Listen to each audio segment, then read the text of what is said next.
There we go. Hey guys, we are live with the ninja expert himself, Antony Cummins. It's been a long time coming. Thanks for joining, Antony.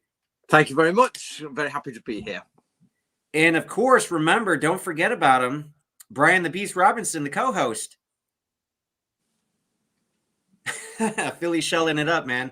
So let's kind of start at the beginning as far as like the ninjas, the ninjutsu. How and why did you get involved? Because this is like your entire life at this point, right? Yeah, pretty much. Basically, yeah. I have this story, this question a lot, so I'll give the very, very quick answer to it. I was born in 1978. I was born into the ninja boom, ninja films, ninja this, ninja that. The best ninja film, by the way, is Sakura Killers by a long shot. That is by far the best. I love that film. And but I grew up loving ninjas.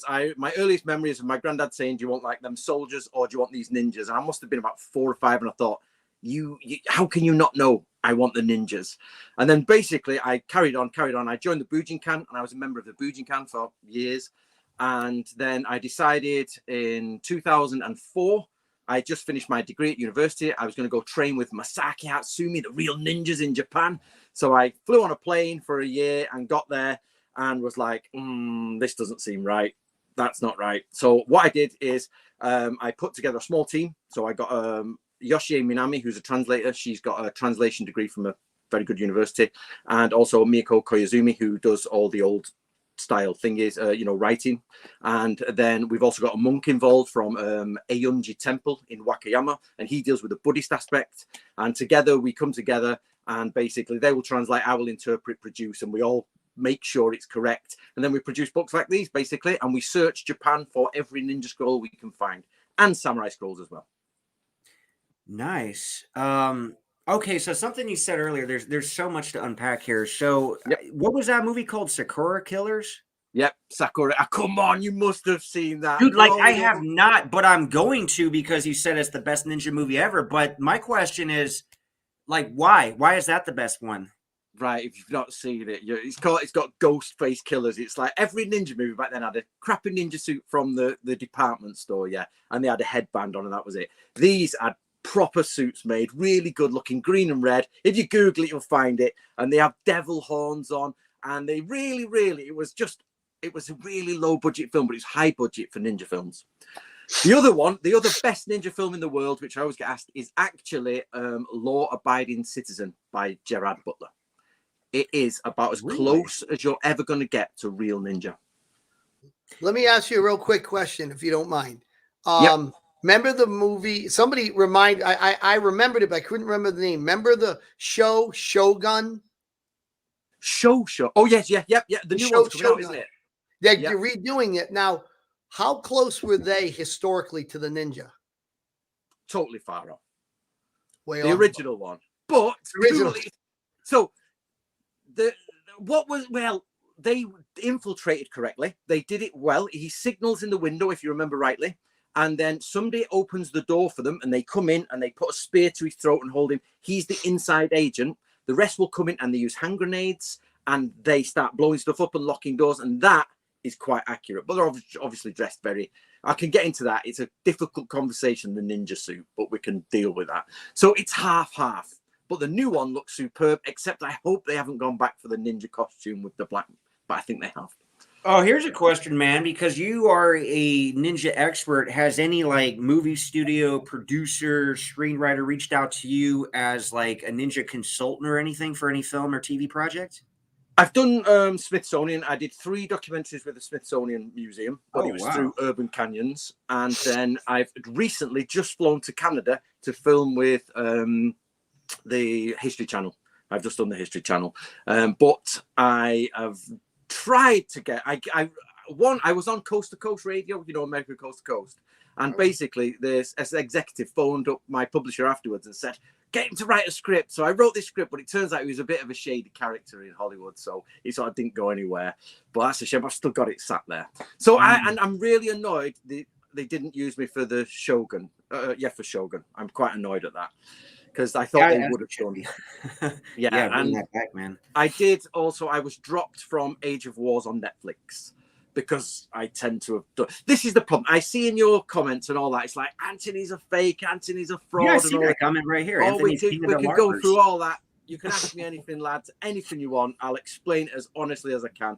But the simple fact is we've done a ton of research and we've got it all together. And the problem is it goes against most things that all these real ninjas say. So what I do is when these TV shows come together and they've already wrote a script, I say, well, that's not right. This not. And then suddenly in the background, they say, well, that's going to cost a fortune to change because they've already written everything before I've come on board. So they sometimes drop me for that reason. Okay, I got to ask this though, man, because most people, myself included, we grew up with the canon films. You know, they had Enter the Ninja, they had Revenge of the Ninja, they had so many Shokasugi movies. What, and you didn't mention those in like the best ninja movies. Like, what do you think about those? Well, don't forget, I grew up at the same one. I, up until 2008, was absolutely thought the Budokan was real. I thought ninjas picked up dust and threw it in people's eyes, and that was it. That was it. And I was like, I was on this quest, but it took about 5 or 6 years to really dislodge from that and find out what was going on after we published a lot of stuff. So obviously I've seen them all, Pray for Death and all that and everything. You know, we did No Retreat, No Surrender. I was there with it at the beginning, and they're good for their time and place. I'd love to meet Shokasugi. I think he's brilliant. That's his time and place, but that's where they should stay. And now we have a lot more information. We should move it on a bit, basically. Here's your question, man. What red flags did you see in the Budokan? Because you said you broke away. Right. So the main first red flag was I got to the Budokan and I got there and went there and had full attention, intention to train with ninjas. And I opened the door and it was disgusting. It stank. It was sweating. You think, okay, maybe they're all training hard and everything. No, they were totally overweight, totally useless. It was a really hierarchical crap, sort of like, honestly, this Japanese guy legged it over to me. I know his name, George, and I've told this story before. Money, I need your money. Not welcome to the dojo. Would you like a cup of tea? Here's, I've been to many Japanese dojos, and they're very, very sort of like, take your shoes off. Please have an interview. But no, money. I was like, oh, okay. So that was the first red flag. I was like, okay. And then when we started publishing the Bansen, sorry, it's in reverse, isn't it? The Bansen Shukai, we started doing Shinobi Hiden. With bit by bit over the years, the publications are coming out, and there was like between 2004 and 2008, the translations were being developed, and it was like, yeah, this is not ringing true. And suddenly it was one sentence that started it, and it was in a Stephen Turnbull history book, and it said, this samurai said, pick your best recruits and train them in ninjutsu. I was like, why would your best samurai recruits who are best fighters need to train in a different fighting system if they're already the best fighters? I was like, that doesn't make any sense. Then I realized there is no independent ninja fighting style. I've searched for it. Everybody searched for it. The Budokan have searched for it. There is no evidence anywhere in the world of an independent fighting system before about 1960. Nowhere. Can I ask you a question real quick about that? So I always go back to kind of like how we have our CIA and our undercover agents. Like, was it? I think that people kind of romanticize it. It's like these really incredible mystical skills, but really, it wasn't as much maybe about the fighting as it was about counter, espionage, counter espionage, spying, and they were probably basic. It was a basic training method to teach somebody how to do these type of things or train people to do them. Because I would imagine, would a samurai wouldn't fit the best mold of a ninja, because it should be somebody who you would never expect. You wouldn't even expect this person to be. So let me stop you there, Brian. Let me stop you. So this is number one issue. The samurai and the ninja from the same class. They're the same. So basically the samurai is a class. The ninja is a job. Okay. So you could say, I know in England we have upper, middle and lower class. So you can say, okay, that man is from the probably middle class, or the knight, say upper class, let's say, and he's been knighted by the queen, but his job is a lawyer. Yep. It's the same. A samurai is a class in Japan. It is the warrior class, and they are about 10% of the population, and they rule it. And inside of there, you get astrologers, you get map makers, river crossers, frontline fighters, and you also get spies and espionage agents. They are the ninja. But this is where it gets a bit crazy, because samurai armies are not only full of samurai, they're also full of foot soldiers. In fact, there are more foot soldiers than samurai. So a lot of your ninja will also be from foot soldier class. So actually, ninja is a sub-branch of samurai training. And you mind if I ask? Sorry, David, because I'm really fascinated by this part. So would let's say a samurai ninja then employ people, train them underneath, who is a gardener, a cobbler, like somebody who had a skill. You look at their hands and you would never suspect they look like somebody who's done that type of work, and you would never suspect them. They would be in your castle fixing things. And would they just be an agent, a paid agent, or would they themselves be called a subclass of a ninja? Well, they do both, yes. So this is the other one. We get hierarchies. Now, we don't get the classic hierarchy, which is Jonin, Chunin, Genin, which is the famous one, if you don't know it, about like this. Anyway, we'll go into that in a bit. But yes, you get top class like agents who will be linguists. They'll have 6 or 7 dialects and everything. And then they might hire someone, like you say, either train them and put them in place, or they'll hire someone to do the job. There's like, for example, between Tokyo and Kyoto, they had sweet shop owners, people who owned sweet shops and bread, and they were actually feeding back information, and they're considered ninja or shinobi no mono. But that's not the same as somebody who's spent his entire life training since a child to climb, to do explosives, to do that. And he's still shinobi no mono, but he is like the full-on professional. So yes, you are bang on right. You will get full professionals. You get people hired. And what they did do is hire females, pretty females. So they may get like their niece or something and say, right, she's really pretty, really young. Let's put her in the enemy's camp and let's make her a maid to the servant. There'll be sex involved and all that. And at night, you open the door for us. So this is where I come back to Shogun, where he opens the door and lets him in. Or the other one is she will then request a chest of drawers, like a suitcase, a big suitcase, but it's Japanese style with the holders, and there's a false bottom, so a male shinobi. They're only young, small lads. You're looking about 19, 20-year-old, about, I don't know in American, but about 8 stone. So whatever that is in pounds. But they're tiny, whippy little lads, and they hold in, and they'll come out at night, pull the thing off and start murdering people or start nicking things, set fire to stuff. So yes, agents are everywhere. Wow, that's interesting. Oh, by the way, for the audience, if a lot of questions and comments come in, if you definitely want it addressed, feel free to do one of those super chats, and we will 100% read it. So a lot of those, even the controversial ones, we'll answer anything. But I promise I will answer anything, guys, as best as I can. Yeah, I don't that's great. No problem. I got to give a shout out to Antonio, by the way, because he always comes in live with us and has the best questions ever. So shout out to Antonio. Great guy, amazing guy. Let's read one of these here. He says, Mr. Antony, given your extensive background in ancient history and archaeology, how do you approach the study of ninja martial arts within the broader historical context of feudal Japan? Right. Okay. So basically, we've got to be careful here with ninja martial arts. Right. There are no ninja martial arts. And what I do, I've changed that word to hand-to-hand combat. There is no armed or unarmed combat that is specific to the ninja. It doesn't exist. Yeah, there are situational combat sections. Do you know what I mean? There are situational things you can do. But no, there is no, here you go and train in ninjutsu. But what we do is we start to study all of the different scrolls that we can. So we've published the Book of Samurai, which has some scrolls from the 1600s. I've also done the Ultimate Art of War, where we basically deconstructed all of Sun Tzu's, original thing. We constructed it all, and I put it's massive. Sun Tzu's Art of War is on tiny. We broke it up and put it in all to the sections you can. We've then cross-analyzed that with as many scrolls as we possibly can. But it's difficult because you have to have them translated, which is expensive or it takes a lot of time. And then what we do is try and fit where the ninja fit in. And this is why this ninja martial arts doesn't seem to fit in. It's like we've got a round peg and a square hole, and we've done all this sort of like, if you think about all the samurai history we've studied, and it's like a structure with square holes in it, there's this big round peg that just doesn't fit in it anywhere. And if you move it and put that peg in the 20th century, after reading the 20th century comics and the 20th century novels, it slots right in. That's where it belongs. Another question from Antonio here, related to translations. He says, can you discuss any challenges you encountered while translating Japanese manuals with your co-author Yoshi Minami? And how do these translations contribute to our understanding of ninjas? Right. Okay, so first question is basically, how I found Yoshi is this. What I did is I was working as an English teacher, and because I was trying to find out about the ninja, I was studying with Hatsumi, the Bujikan. I was studying with the Genbukan the next year. I went to Japan 2 years, one after the other.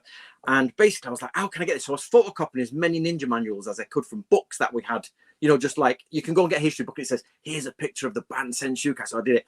Gave it to all my students and said, can you do this for homework? And they all come back and went, can't do it. Can't do it. So it's imagine you giving you Chaucer or Beowulf or something like that and say, please come back and give me this thing. You'd be like, I don't know. I gave it to Yoshi, who's in the class, and she came back with it all translated. And she went, well, actually, Antony, I'm only here because I'm the receptionist. I've got to look after and make sure you're doing the right thing. But I've actually got a degree in this and I've got a degree in that, and I can read this and we'll read that. So what the other problem is, you then get Sosho, Gyosho, and Kaisho, which are 3 different styles of writing. So the best way to understand this is you've got block letters, sort of block letters, and then cursive doctor's handwriting. You're like, yeah, have that. Yeah. There you go. And it's like, they are the problem. So Antonio, that is the problem. Whenever you come across Sosho, which means grass style, it is a nightmare. So to get rid of that, we've got the monk who helps us, Miyako Koizumi, and we also put together for about 1.5 years a Sosho group, which helped us some old gent who knew it, and they help us with that. That's the main thing. Nice. Now, this is an interesting point that Antonio brings up. He says, could the absence of detailed records on ninja martial arts suggest deliberate secrecy or lack of interest in preserving such knowledge? No, because no, because it clearly tells you in the ninja manuals, right? It says, go and learn the arts of this, or try not to fight, don't fight. You know, or if this happens, rely on skills like Iai Jutsu, which is quick draw. It already tells you them. So in Japan, you get Kenjutsu, which is, fighting you with sword. You get Iai Jutsu, which means to draw the sword quickly. You get Yumi, which is bows, and it already tells us. So let me put you in context. So this is the translation, guys, of a 1670s text, by a man called Natori Sanjuro Masazumi. And he wrote one of the most famous ninja scrolls in the world, the Shoninki. And if you put his work together, we've only published 2 of these, like a green one and a blue one. A red one and a green one. If you put them together, they'd actually go about that far when you finish the entire translation. And at the end is his ninja scroll. And in all of that, he tells you how to be a samurai from start to finish, including the element of ninjutsu. And he tells you, learn this martial art, learn that martial art, do this martial art, do that. And here's the secret espionage at the end. In all of the manuals we have done, they tell you openly, sometimes you'll need martial art, sometimes you won't. But go and learn the standard martial art. Okay. Here's a really good comment from Douglas Kump. As a professional historian, I know Douglas. You know Douglas. Yeah, he looks like he's a fan. He says, as a professional historian and martial artist of 40 years, senior instructor, Antony's research in regard to historical shinobi no jutsu, ninjutsu is legitimate. And then he also says, thanks to Viking Samurai for having Antony on The Truth Matters. Here, we got Antonio back. Let's see. He's always got these amazing questions. Oh, okay. While historical sources may not directly mention unique ninja martial arts, do you think there could be hidden clues or subtle references within text that hint at specialized techniques? No subtle hints, absolute direct. They tell you what to do. They say. Okay. So, for example, when you want to go into a building, you will take your sword and you will pull the scabbard out as best as you can till it's just 2 inches on the end, and you hold the sword cord and you use it to move around the dark room. And when you hit someone with that cord, with the sword, how can I do it? Like this, basically. You've got your sword and the scabbard like that. When the scabbard hits someone, you drop it and kill them. Or when you go on the side of a door and somebody's going to come through, when somebody's waiting on the other side of a door, if they're on the left, they're going to cut from a certain direction. If they're on the right, they're going to cut from a certain direction. So it says, make your block as you go through this way, or protect yourself as you go through, and then you can move on. There's lots of little bits like that. So, for example, if you're chasing someone down a street, you can actually do an action dive with your sword and cut the back of their Achilles heels, basically, and cut them off so they fall over, and then you can kill them. And we have loads of that sort of so that's what I'm saying, the situational stuff that you can use in ninjutsu. So, now this is where it gets really complicated. The word being a shinobi and engaging in shinobi is a very misty area where it crosses over. So this is a problem. So what you have is, for example, read and reader. Yep. So I am going to read. I am going to swim. But I'm a reader and I'm a swimmer. In Japan, it's not so clear cut. I'm going to shinobi. I am a shinobi. slightly separate things. So Brian could literally go outside, go into his neighbor's garden, break into the house, murder everyone, and say he's a shinobi. But he's never been trained in it, but he's doing it. Or he might have trained all his life in all the best skills and get in there, get in, get out, and do it perfectly and say, I am actually a professional shinobi. It's a language element there. So you mean like assassin? Like it's just the word, like I can become an assassin. It doesn't, there's no direct training for an assassin. It's different all over the world and very subjective. So I could say, well, I'm going to be an assassin.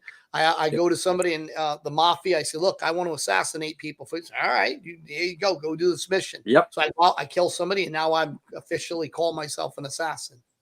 Yep, that you did an assassination. It's exactly. Or I'm going to be a writer. I wrote a story. There, I'm a writer. Are you any good? Do you know what I mean? But you did it. You did it. So that's the problem we have. So we have, to answer Antony's question, we have lots of documents that say when working at night, when moving at night, when doing this at night, you do X, Y, and Z. And shinobi work at night. So you sort of like, they can be a crossover between, a blur between the two. Can I ask something? Like Antonio had asked before about some hints towards some other trainings. I mean, would there be, like, for example, let's say somebody becomes very effective at espionage, like they're really good. Now, I don't want my enemy to know that, this is how we're doing it. But the guy's getting older. You want to preserve what they're doing. You also want people to be employed by them.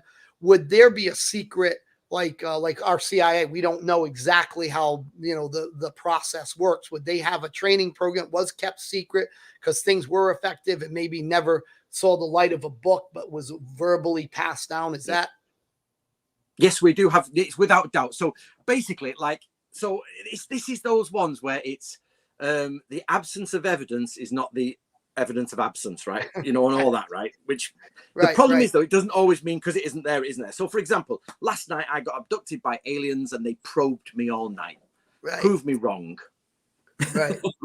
I already told you this, mate, and it's there. And so I tell this, I teach, and the aliens taught me something, okay? So I teach it to this is how the Bujinkan works. So the aliens abducted me, they taught me something, and I'm going to tell it to 100,000 people who love aliens. And all the people who love aliens, they're absolutely loving it. And they're giving me money, and I'm saying, yeah, they did this, and this is the secret. Oral transmission.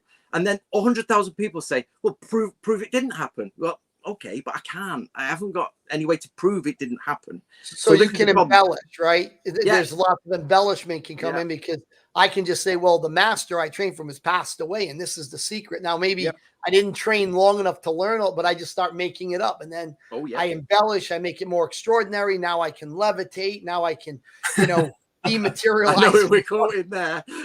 So, that's the problem. That's how it goes. And the problem with that is when you read everything, and I mean you read as much as you can, that's where you say, okay, let's look. Is there hints at a secret ninja martial art? Can we hint at it?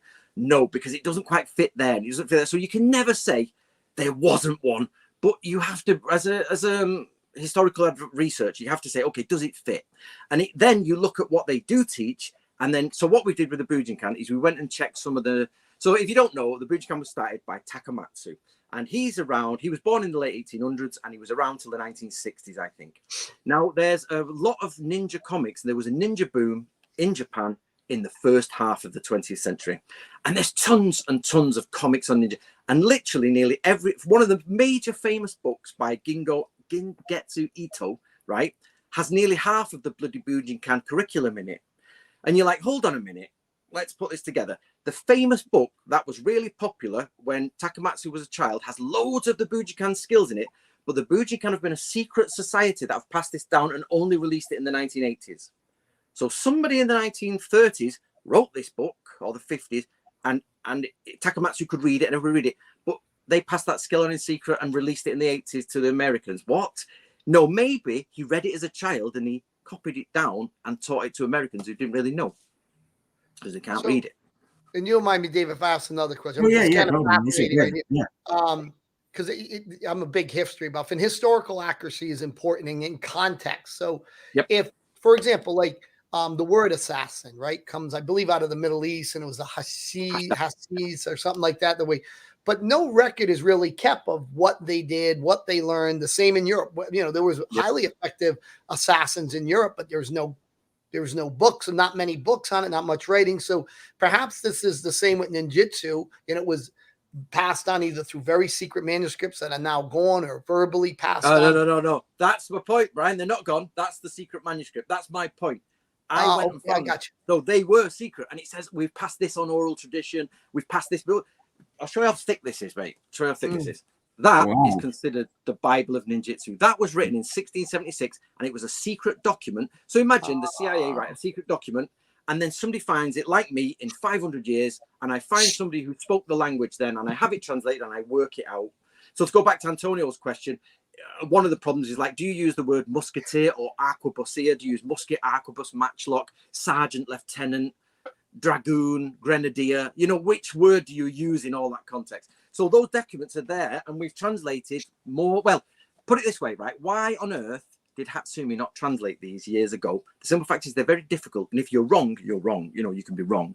So we spent years doing this, and we tried to get them as 100% as we can, but obviously nobody gets 100%.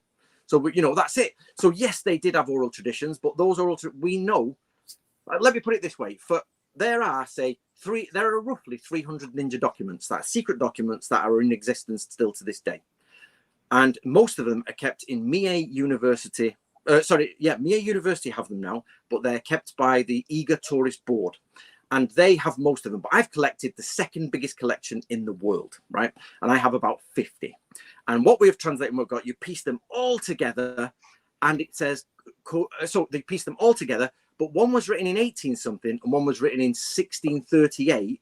And they say almost the same thing, not copies of each other, but similar things, which you can see as a historian, the transmission is just diluted or changed over time, but it's a very similar thing. So let me ask this about that then. Yeah. And now I understand your reason. So when you looked at the one written in the 1600, dialect means something. Context of a word means something. You know, we could say, 2,000 years from now, I write down in a book on how to live, never let the cat out of the bag. That means something now, but 2,000 years from now, people say, if you put a cat in a bag, you let it out. They have big problems. You know, I can tell you more about that. So there's actually kuroyaki, I think it is, which is how to make a donohi, which is a fire cylinder, which keeps just fire embers. So you can set fire to things and be an arson, yeah? And there's a modern section to it, which means you put a dried lizard in it. In Japan, they had loads of dry a cat, dry a lizard, powder it up and all this. So people translated it as you powder a dried lizard. It's not at all. You roast it in a pot. But it's exactly that. Don't let the cat out of the bag means don't let the secret go. But somebody will put a cat in a bag, and you're like, and the same thing, Japan, they were putting lizards and you're like, no. You've not gone far enough back in the dictionary. So basically, right, there are dictionaries upon dictionaries of that in Japan that go, and they're just big academic dictionaries, and they have them on digital format now, and we just go back and check them all and make sure the kanji fits in the correct one. All right. Okay. Yeah, let's go over this question real quick. Your opinion. Do you think Hatsumi Sensei believed what he is teaching is legitimate Ninpo Taijutsu, or do you think he was maybe hoodwinked by Takamatsu Sensei? Right, so this is the big question. Takamatsu, in my opinion, and again, from all the research done, made it up. Yeah, made it up, because he also said he defeated 2 professional sumo wrestlers by himself, and he also said he defeated a gang of about 50 gangsters on a bridge by himself. Okay, but the newspaper article which told everybody this was burnt in the war. He said, "Oh, never mind. If you think I'm lying, this is directly from a Bunyan book on the autobiography of Takamatsu. Right? He's clearly a liar. Right? He's clearly a liar. So Hatsumi may have believed it at the beginning, but I genuinely don't think Hatsumi believes it now. He's done enough research. In fact, you can, if you read through between the lines on Hatsumi's books from the 80s, you can see he's starting to backtrack some of the things Takamatsu is saying. Like, for example, there is, in their lineage, there's a very famous, a Japanese famous comic character. So in their lineage, which claims to be medieval, he's got a comic character. It's like me saying Wolverine is in my lineage, like it's like that bad. And then he started backtracking and saying, oh, he did it for a joke, or he did it as a lesson. Let's learn a lesson from what Takamatsu said. So I clearly think he knows the score. And the only person, and I know you might appreciate this. The only person who was hoodwinked and shouldn't feel ashamed about it was Stephen Hayes. That is why I wanted to come on with Stephen Hayes, okay? Because he went there without speaking Japanese or as little as you were the same as me, and he was told about it. And why wouldn't we all believed? Everyone in the world believes it. So he was the first to believe it, okay? Well, just turn around and go, okay, I believed it. Now, there are some truth in it. The Budokan holds some truth and some original lineages of non-ninja stuff. So Stephen Hayes could easily turn around and say, listen, guys, I believed it, but let's go forward. Yeah, Stephen Hayes has an amazing story, and he shared that on my channel. He's like the real who I consider the real American ninja, and if you think he got hoodwinked by Hatsumi, that's interesting, and that very well may be the case. But he also, and I don't know the reason behind it, but he also broke away from the Budokan because he does his Toshindo now, or he's been doing that for a while. It seems like a lot of people who get involved with Budokan kind of break away and do their own thing, which is also what you do. So that's interesting. Hey, let me ask you this. This was a question I got in the community post on YouTube. Yep. And the guy wanted to know, he said, it'd be really interesting that you ask him, which is you, about Junichi Kawakami. Junichi Kawakami, the only person recognized as a ninjutsu master in Japan. Right, let's break this one down. Is he recognized as a ninjutsu master by whom? So, right, what they mean by that, because they play around this very carefully in Japan. So I was doing this research from 2004, right? But I started publishing about 2011, somewhere around there, a bit before that. And a few years later, Mie University started doing it, and they are a set of proper researchers, professors and everything started doing it, but they were hired by the Eager Tourist Board. So let's think where the money comes from, right? The Ninja Tourist Board hired ninja professionals, so most of what comes out of there actually has a lot of commercial sort of stuff in it, and Junichi Kawakami is in with that lot. So they never directly say he is the last real ninja, they never say it, but they always talk about him as a researcher and knowledgeable, and it isn't not said and isn't said, and he does talk about it himself, but the university don't openly talk about it, not that I've seen anyway. So it's one of those, if we both don't talk about it, we'll like pretend it's not there.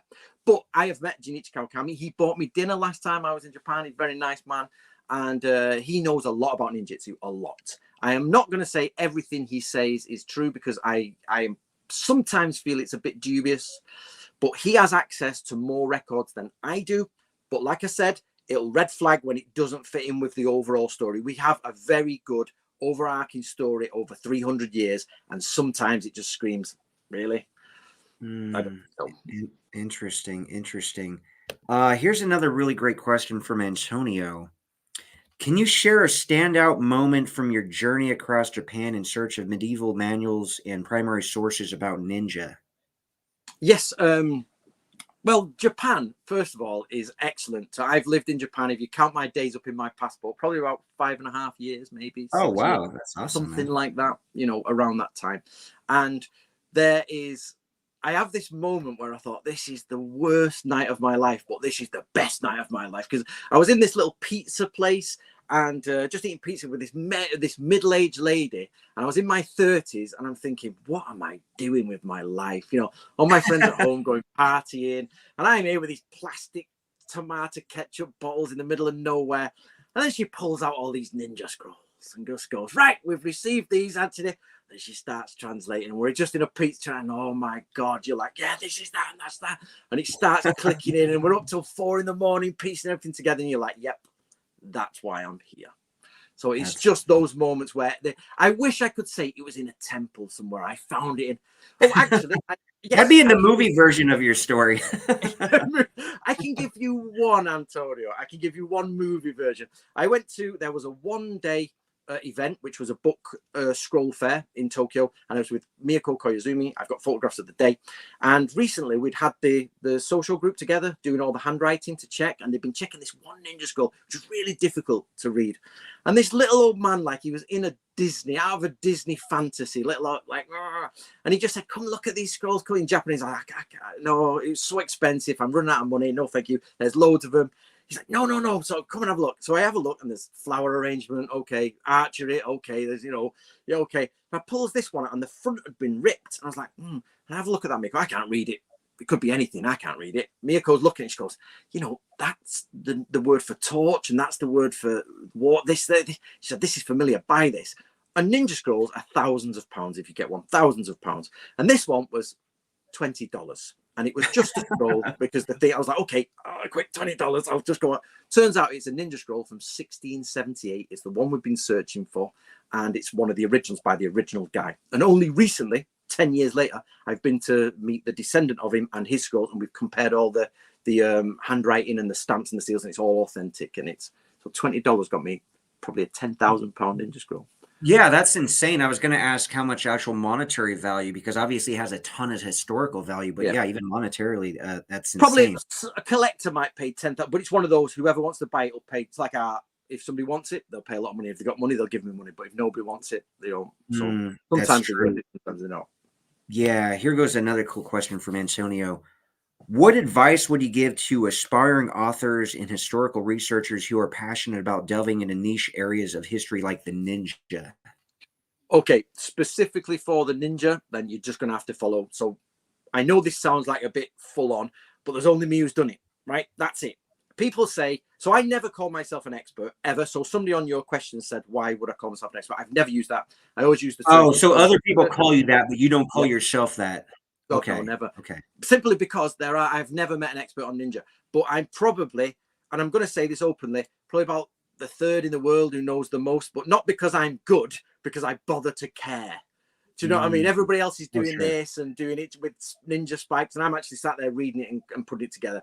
So I hope one day to be an expert, but let's try and get there first, because there's so much we don't, we still got to discover. Before me, nothing. And after me, nobody seems to be publishing yet. Bujikan haven't published any ninja scrolls. There's nothing like that. And basically, so you just start with all these books, which is a bit of a book sale for me. But otherwise, for you, Antony, it's got to be linguistics. You need a linguistics partner. I could have not done any of this without Yoshi.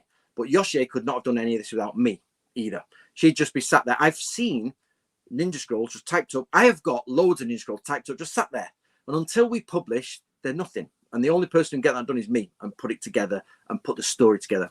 So my job is to piece that story together. So Antonio, get yourself a team together of like-minded people who've got different specializations and come together and do something. The thing that I was going to ask, because I know you got really great translators at part of your team, which is important, obviously. Did you ever try to learn Japanese yourself? Because maybe that would even help the understanding more so from your perspective. Yeah, I know. I can speak a little bit of Japanese. Like, I'm not, I can, when I'm listening to a conversation, I'm like, okay, they're speaking about this, they're speaking about that. But it's like whenever you learn any language, they direct at you and they start asking you all this, you're like, oh, conjugate the verb in which form? I have no idea, so it sort of stops. But I can get myself around the various bits, and I am studying Japanese. But the simple fact is, it would take a Westerner. I know so let me put it this way. Yoshi has said in all of Japan, in all of the Westerners who speak Japanese, there is something like only 5 or 4 who speak better Japanese than the average Japanese person. So they have studied the language so much in depth that they can go back to historical scrolls and do it. But they are being paid by university to do that full time, and they, what they do, Whereas I've got to fund our project, so we've got to get the books out. Yeah, for sure. Yeah. That makes sense. Oh, here's a cool question. Antony, how do people who practice ninjutsu identify themselves as, since you have said shinobi no longer exist? Right, that is the big problem between me and the Bujinkan. So this is the issue. I am saying I was a Bujinkan member. I went to see Atsumi. I did it all. I've got all the belts and all this sort of stuff. And I was like, right, there you are. But then it's like, hold on, this isn't real. So what do I do? So I just went, okay, I'm going to find out what the real ninja is and go and learn it. Everybody else seems to be stuck. They're like, well, what do I call? So I'm saying that is not ninjutsu, and they're saying that is ninjutsu. There's no way to sort of grey area it. No, it's not. Yes, it is.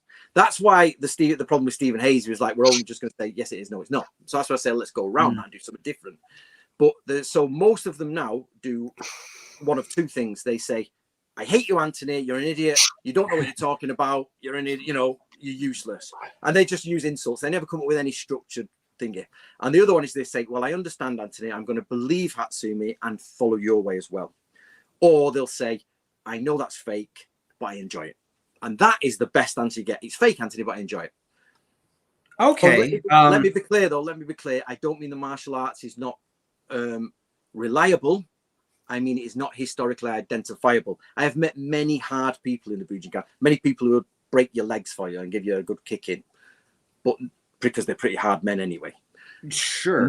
And whether they make that martial art work, that's up to them. But it never had, you know, and even so, and the parts of the martial arts they do did exist in old Japan. But if you did that in old Japan, they say, yeah, okay, you're doing a bit of what's called yawara or kumiuchi, which is now the word jujitsu. Okay. Here's a question then. Do you think anybody today should identify as a ninja? Like, let's say you're a Bujikan high-level dude or some other training. If somebody said, oh, I'm a ninja, like, what would you say? No, you're not. Right. If you are living in Japan, you are hired by the Japanese government to do espionage onto other people, then possibly. Do you know who? Let me give you an example, and I've used this example before of how difficult it would be to be a real ninja, right? So you're in America, guys. You're in America, aren't you? You're not Canada or anything like that. No, hell no. Right, God, no. So it'd be like, right, getting somebody who's Hispanic or somebody who's Spanish looking, sending them to South America to infiltrate the cartels, to go right into the middle of the cartels, learn their dialect, have a background, have a reality, get to the top, kill the boss, get out, or burn the place down, or nick all the secrets and take it out. And do that and be happy with it. Are you doing that, mate? No. Then you're like, how many houses did you burn down last week? None. You're not a ninja. Get over it. Okay. You know what I mean? Yeah, and being a ninja would get you in a lot of trouble then. I could not be a ninja. Simple fact. It would be nerve-wracking. You are on the edge of death at all times because there's the line between you and the enemy, yeah? There's the enemy and there's you. And there's that line where you're now in their land or you're now in my land or you're now in my controlled area. Ninjas are actually in the enemy land talking to them. And if they slip up even once, they probably have their head tortured and have their head cut off. If I'll give you an example of what they do in this situation, the Bansen Shukai tells us that they write a secret note in there. So, for example, let's say, right, it's David and Brian, yeah? So they're the two ninjas, yeah? So David, you're the head, you're the head honcho. Brian, you're like his second right-hand man, yeah? I will have in my collar a letter in your handwriting, Brian, with your type of speech about how you're going to betray David to someone else. David, you have me tortured and all that, and I'm on the verge of breaking. My teeth are falling out. I say, listen, open my collar. You've broken me. Take the letter out. You realize he's been betraying you. You have his head cut off. Actually, it's a lie. So that's how complex it gets, and they get killed in ninja. It's known as in the art of war. It's known as a death spy, a doomed spy. So that's how it works. Yeah, that's interesting. Okay, so let's get your opinion on some other ninjas. So we, of course, talked about Stephen Hayes. Yep. What are your thoughts about Ashita Kim? I like Ashita Kim. I get a Christmas card off Ashita Kim every year, and he's all right.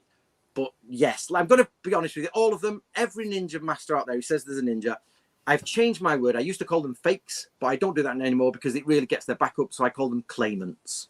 I say every single one is a claimant. Hatsumi, Takamatsu, Ashita Kim, Frank Dux. So if you're a claimant in something, prove it. So that's all I say. So there is, but I will be honest, out of all of them, I talk to Krista Jacobson all the time. Every day I talk to Krista. I do loads. And it's like, I don't believe any of them have been passed down real ninjutsu. And they get angry when I say that. But the simple fact is I don't believe it because you've not convinced me. I will believe it when you convince me of it. And you'll only do that with proof. So can I ask you a question about that? What would make somebody a legit? So if they're a ninja, what would they, because I imagine they follow the same manuscripts you do. They practice all these things. What would have to then, like, what makes somebody a karateka? Like, what makes somebody a kung fu artist? Like, What would make somebody you to say, okay, even though they practice all this stuff, they're not a real ninja? What would make them a real ninja? Well, or to be descent. So this is, as I say, to be a real ninja, you would have to be working for the government in Japan in 1868. But so because they disbanded, everything was disbanded, and they took on European styles. But if you mean like a real from the time, passed down job, I went to with the band Senshukai. I went to the family, Ohara family, who wrote it's a bit of a difficult thingy, but somebody else wrote it, but the Ohara family passed it down within their family. I have been to that family's house, which you can check with the government records, has been owned by the Ohara family for years. They have the documents inside. They have a room of documents. This is Ohara, this is the signatures. They've got all their lineages traced back with bits of paper and bills. Imagine if I went into your house and your house was from 1850 and you had all the bills and you had all of your family records and you had pictures on the wall of everyone going back and you had this scroll and it all fitted in. Then you could start saying, okay, I see, So I've just recently been to Japan to the Takeda house, and that collection's been there for 250 years, and they've just built it up. And in Japan, it's not like England or maybe America. You don't have death tax, or you didn't then. You stayed in the same house, so your things are passed on with it. So, but every single one of these claimants says, "Oh, my master never had a photograph taken. We burnt all the scrolls in a ceremony." And you're like, "Oh, did you? Everyone do this? Did they? Did you all do it in a party?" Well, what about this? So that's cool that you get a Christmas card from Ashita Kim. Have you interacted with Frank Dukes at all? Yes. Yep, I did an interview. So as I say, Ashita Kim, let's be honest, Ashita Kim does some crazy stuff, doesn't he? The levitation, the bullet catching, and all that, yeah. But you know what? His books were actually written quite well. His books were very well researched Chinese information, which was basically painted over with ninja in the ninja boom. So clearly, Ashita Kim had some very good groundings in Chinese knowledge. But then but in the 80s, you've got to remember, put it in context, there was lots of this idea of illusion skills. And if we can so he might be saying, here's the illusion of this, here's the illusion of that. But of course, we know with Ashita Kim takes it too far. And then Frank Dukes, I spoke to him, and most people, I couldn't tell you if he was in the CIA. I have no idea. Do you know what I mean? I've no idea. Some people believe him, some people don't believe him. But I know what I do believe. I wouldn't like to be punched by Frank Dukes. I think he looked pretty mean. Do you know what I mean? Oh, yeah. Dim mock, breaking bulletproof glass, all that kind of stuff. Antonio said... Some people claim that's not true, right? And all that. And I get that. But still, he's a pretty rough lad. You put him in the ring and you get a punch off him in his heyday, you're not going to be happy. He's a big guy, He's a big he man. does, like... Yeah, he from the footage that you see, obviously we haven't seen the Kumite footage, but some of his other stuff, he moves pretty good, Yeah, I have. Antonio said, while the world calls him fake, this is Master Frank Dukes.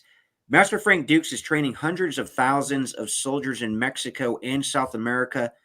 Oh, that's interesting, because I had heard from a very reliable source back in the 80s who was actually training with him that there would be literal soldiers from Nicaragua coming to the Duke's Brew gym and learning like all these knife techniques. And this guy even told me, like, say what you want about Frank, but he's literally like the best guy ever seen with a knife, like offensively and defensively. So that's interesting.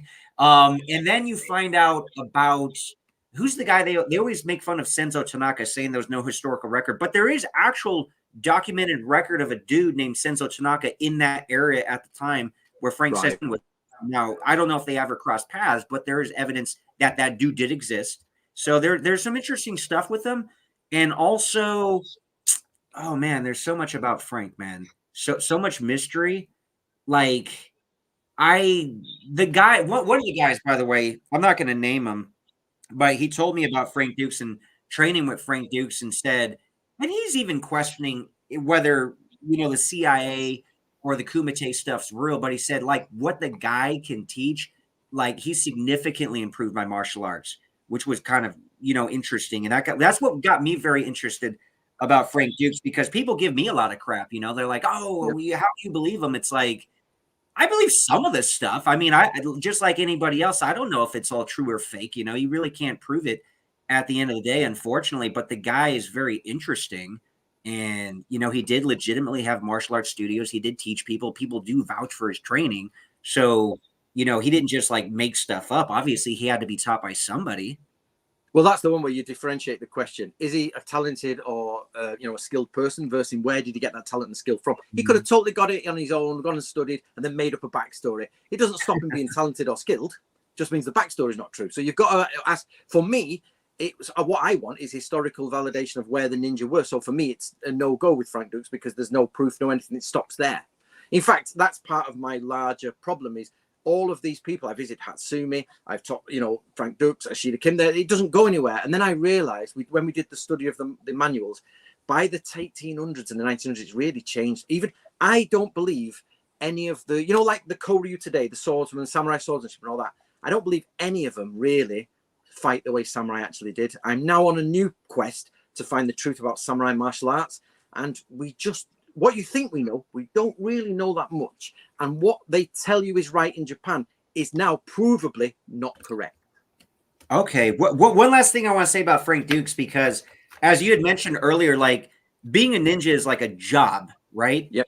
And you could almost think if you worked for the CIA, you could kind of be a ninja in a way, because I'm sure they do assassinate people and do other stuff. So that ties in where maybe Frank Dukes was the closest thing to being a real ninja back in the day, because there's another guy that I know, again, a reliable source. I have no reason to think this guy made stuff up. In fact, he and Frank aren't even on the best of terms. So it's not like he's trying to help Frank's background. He's just telling me what he experienced back in the day. And he even lived with Frank for a while. And he said he would just like disappear for periods of time. And he was convinced that Frank was like at least a contractor for the CIA. Something there, yeah. Yeah. I've got a friend. Well, I don't see him anymore, but he was kidnap and rescue, and he used to just bugger off for 3 or 4 weeks and go into the Middle East and do all sorts of stuff. And then he had to learn to fly a helicopter, and then he sort of like took me around on his helicopter and stuff like that. But I've met quite a few people who do that. They bugger off for a few weeks, come back. They seem to have a lot of money in the bank account. You can always tell a fake when they don't have a lot of money. They say, I go away and do this and that. But the ones who are real come back with wads of cash. Stuff they've put, through bad channels and all sorts. That's a good point. Here's somebody I want to ask you about. One last guy here. This is kind of a cool comment somebody left. They wanted your opinion on Steven Seagal, because this guy said, Seagal said there were no ninjas right in the ninja craze peak. So back in the 80s, he was already saying there's no ninjas. Steven Seagal is also a scholar. I've had conversations with Seagal. He's definitely a martial arts historian. Fascinated talking to him when it comes to martial arts. So what's your opinion on Steven Seagal?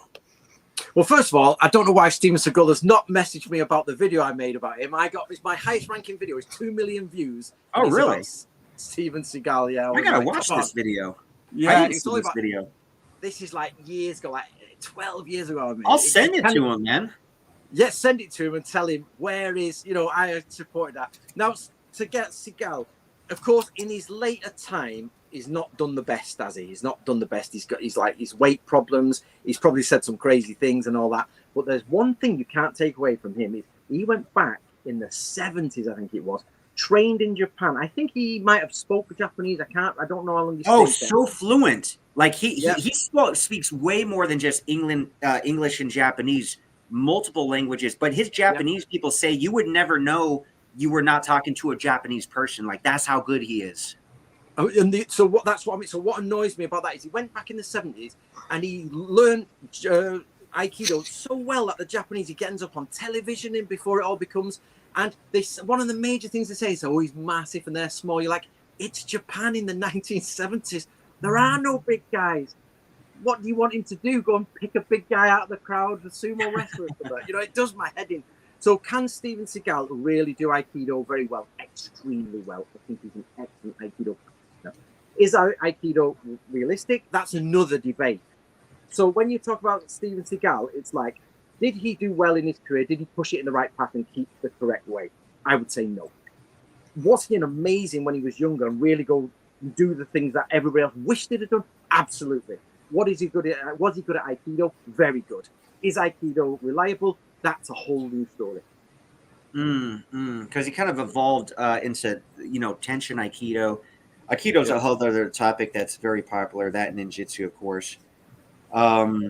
It's interesting, though. He was like the first Westerner to run a studio in Japan. And there's rumors out there that will say oh, that was his wife's at the time, her father. But then he'll say, well, that's not true because her father died a long time ago when she was very young, so he never owned this school when I knew her. So there's a lot of stories behind Stephen, a lot of made up stuff. So it's always interesting because you don't really know what's true because so many people put out information about Steven Seagal, and some people will just think it's true, and maybe it is, maybe it isn't. But I know a lot of the stuff out there about him is fake, though. I do know that.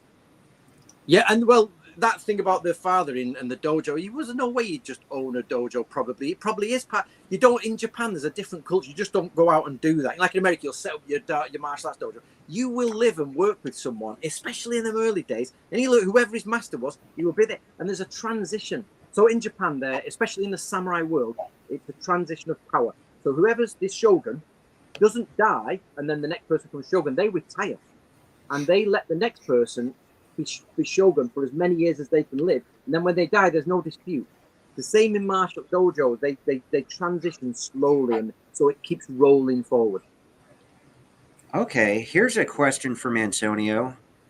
Can you shed some light on the intriguing history and influences of the Kokurukai in Japan and how it intersects with the narratives of samurai and ninja in Japanese history? I want to point one thing out. I think we've all heard that word because of the movie Bloodsport, right? The Kokurukai. Well, I don't know Kokuryukai. What's that? I actually don't know that. Is that a modern thing?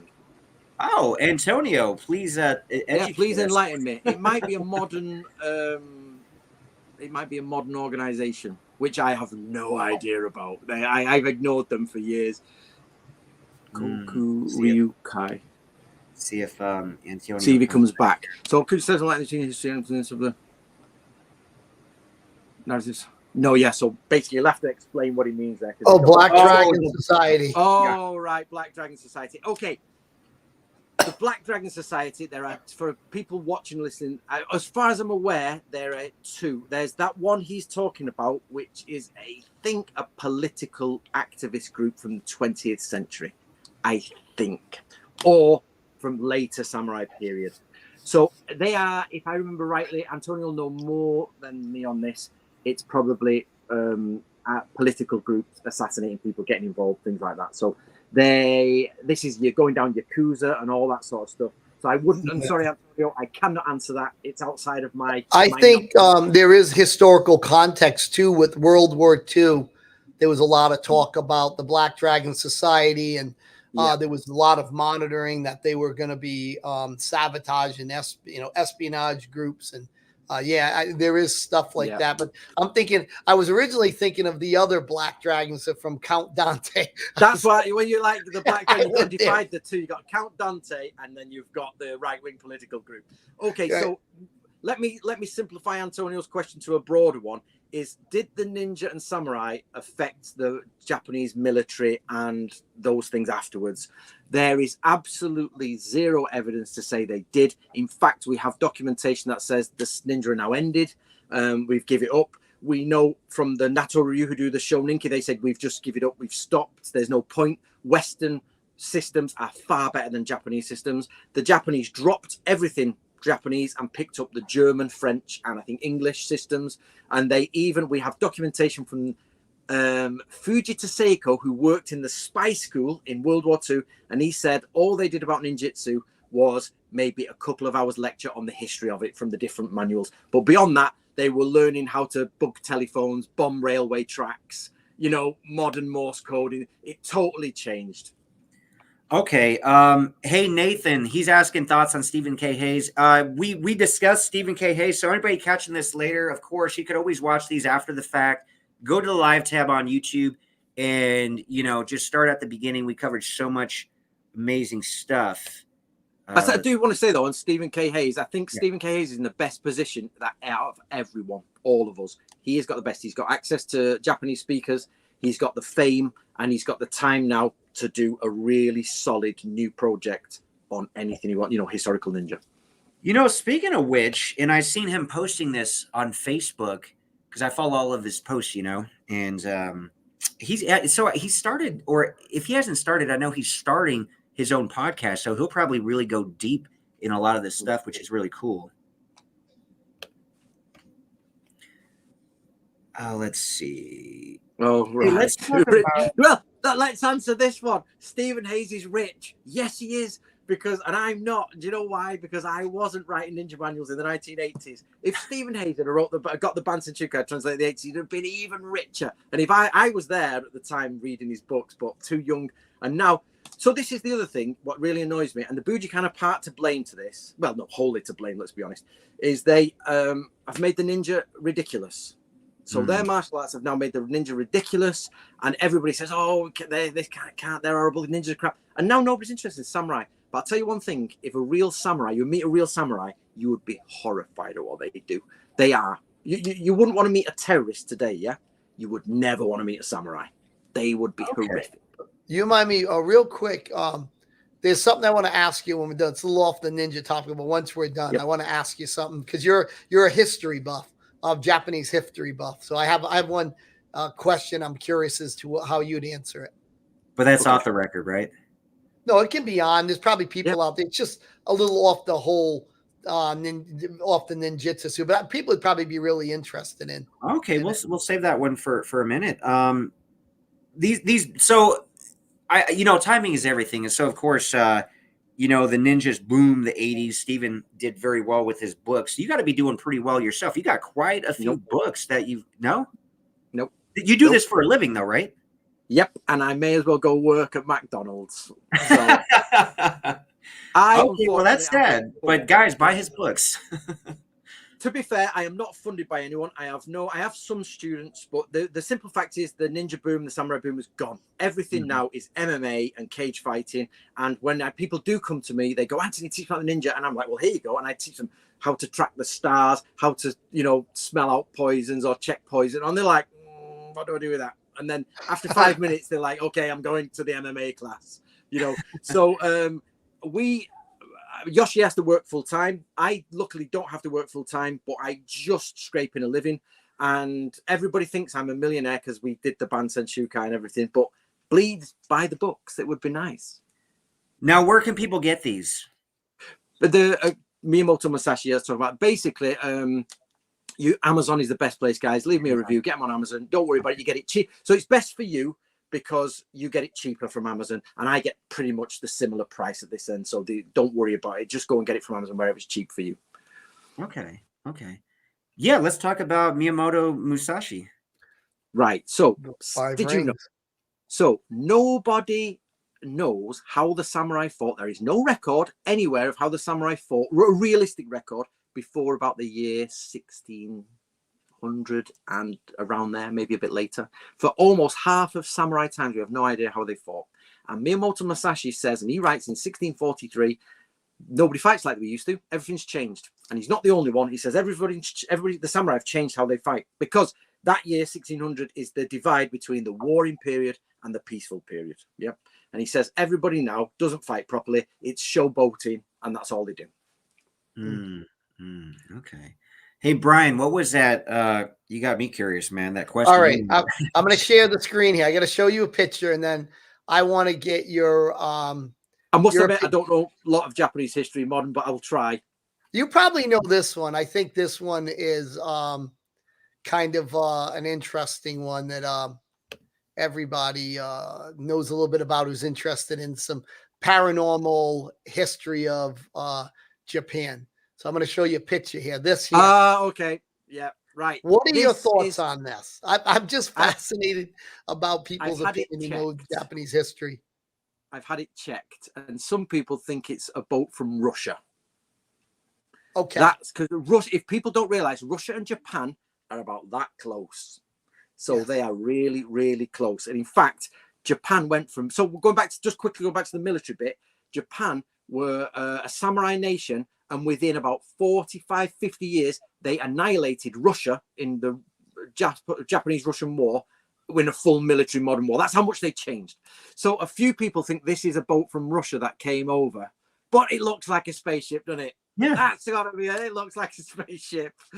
I hope it is.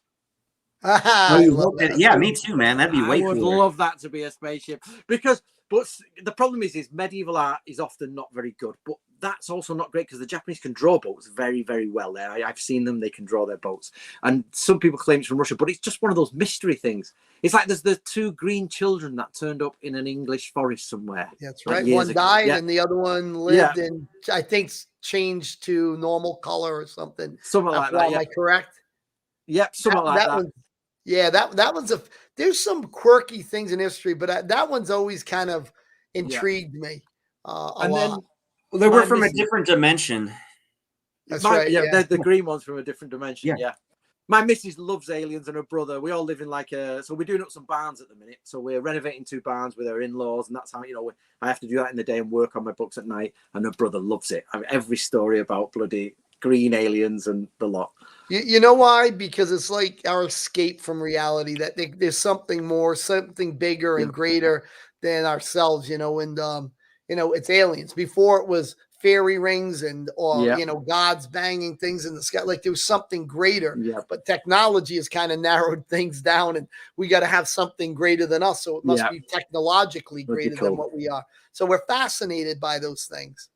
I would love it if aliens just showed up. Me and my girlfriend are waiting for it. Come on, let's do it in my lifetime at least. Oh yeah, for sure, man. Real quick, that one like Russian boat / maybe spaceship alien thing. Like when was that like scroll written? I think from memory, guys, I think it's 18 something. Okay, so it was 18 something. Like what else did that scroll say? That would lead you to believe it was a Russian basically ship. It's a boat that arrives. They say something like, this is totally from memory, guys. Boat arrives, a strange woman gets out, and I think she sets off again somewhere, or whether she integrates, I can't remember. But then the Japanese people behind it say they think it's a Russian. The theory in Japan is it's somebody's come over from Russia, and it was because she looked totally different.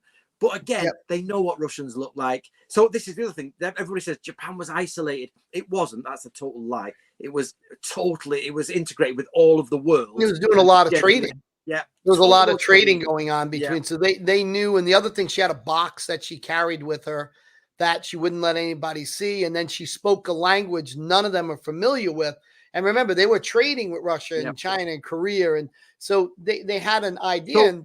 They're not trading at that time, but they had been trading. Then they isolate, but they're still trading with one person. But you are right. What a lot of people don't know here is the Japanese continue to do languages, different like Dutch language and Portuguese language and all this to try to keep the trade up. So they had specialists in these languages and things like that. Real quick though, like was she by herself? That seems really weird if it was just a lady by herself. And then she must have been highly sought after by Japanese men just because she's so unique and different. I'll have my own theory. Yeah, I'll just claim it as part of the. And she was a Viking, and that's how I became Viking samurai. The bloodline. She went. There you go. And there you go. And you ask anyone to disprove you and tell them it's oral tradition. I'm going with it, man. I'm gonna start posting that scroll on websites and stuff. 1803, by the way. 1803. 1803. Okay. I'm ancestored from that lineage. Anyway, so did you ever come across Greg Park? Did you ever come across Greg Park? Ray Park? You mean Darth Maul? No, Greg Park. Oh, Greg Park. Who's Greg Park? He's called Chosen Ninja, and he claims that he's Korean, from a descendant of a ninja. He's disappeared in the last 5-6 years. Some people think he's dead, but some people think he's still alive. But he has a big YouTube following, like 10 years ago. But he claims exactly that is Korea. And the Japanese did go to Korea. In fact, the Japanese took, I think, and don't quote me here, but I think it's the largest medieval invasion force there's ever been. They went from Japan to Korea in about 1596, 1594, something like that, and they annihilated the Koreans, cut their heads off, cut their noses off, ripped everything, just trounced them. And he claims to be a descendant from those times. So he's a Korean ninja, basically. Yeah. Wow. Okay, and then he disappeared. Yeah. Then he just went off the internet. I don't know why. After talking to me, usually after people talk to me, they disappear. They're like, "Oh God, can't be bothered." Yeah, that's funny, man. Hey, so you actually teach like your own form of martial art. I don't know if you call it ninjutsu, but you do teach people, right? Right. So what happened was this: is I started doing. went in the Bujinkan and I was doing it. I wanted to get there. And I suddenly got the question. Sorry, I developed the question. What did the samurai and ninja really do? Okay, what did they really do? That's my only question. So then it was like, I was trying to do it in lectures and thinking, and people are not interested, and they like to be in martial arts club. And I'm too. I'm not, I enjoy the martial art and doing that. So what I did is this is why I picked the Book of Samurai, which is the only series of scrolls that is really direct and complete. Most samurai scrolls are very esoteric and there's bits missing. That's about as complete as you get. And we're trying to publish them all as we go along. So I asked the original family, the Japanese family, we found their graves, we found everything. I said, can we please have permission to bring this school back? It's not a continuation, and we never claimed continuation. Can we please resurrect it? They said, yes, with our blessing. The monk gave us their blessing, and I use it as an educational platform to teach people samurai ways, including martial arts, which I don't know them. We are developing them as we translate the scrolls. Okay, that's cool.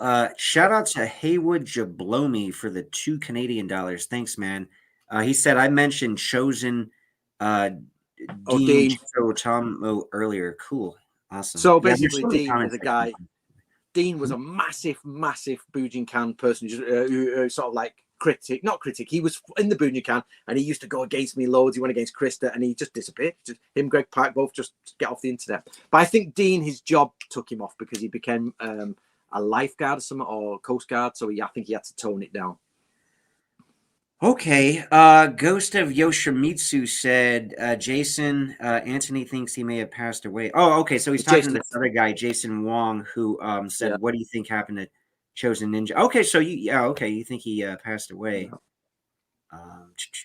Oh, right. Yeah. This bloody new Netflix series. I'm really annoyed at this. So Shogun looked really good. Shogun looks good. I'm actually speaking to one of the advisors and I've spoken to them before and they're very good. They live in Japan and they're French, but they're brilliant. I think I've been told that this Netflix series has been done by Mie University. And oh my God, you guys might like it because it's proper cheesy 80s. It's about as 80s as you're going to get. But I'm like, let's move on a bit and we can still make it fantasy. You can still change everything up, but let's at least do something a bit, cool, make it real ninja. But all they've done is put them in black jackets with black masks and they do some flips and then they use their swords and all their ninjas and they'll throw some shit. So there's been no growth from there. Yeah, it's interesting because like a younger generation, that might be their first exposure to ninjas and just get that perception of like that's where they were historically because that's all they've seen and they see it on TV. Yeah. So I guess it almost sounds like, in your opinion, it kind of sets the historical ninja, world backwards. Oh, I made a video about this the other day. Let's ask Shogo. He's a big channel. I think Kyoto University were doing some ninja stuff. It's total nonsense. There's no documentation for that anywhere in the world, and they have put it up.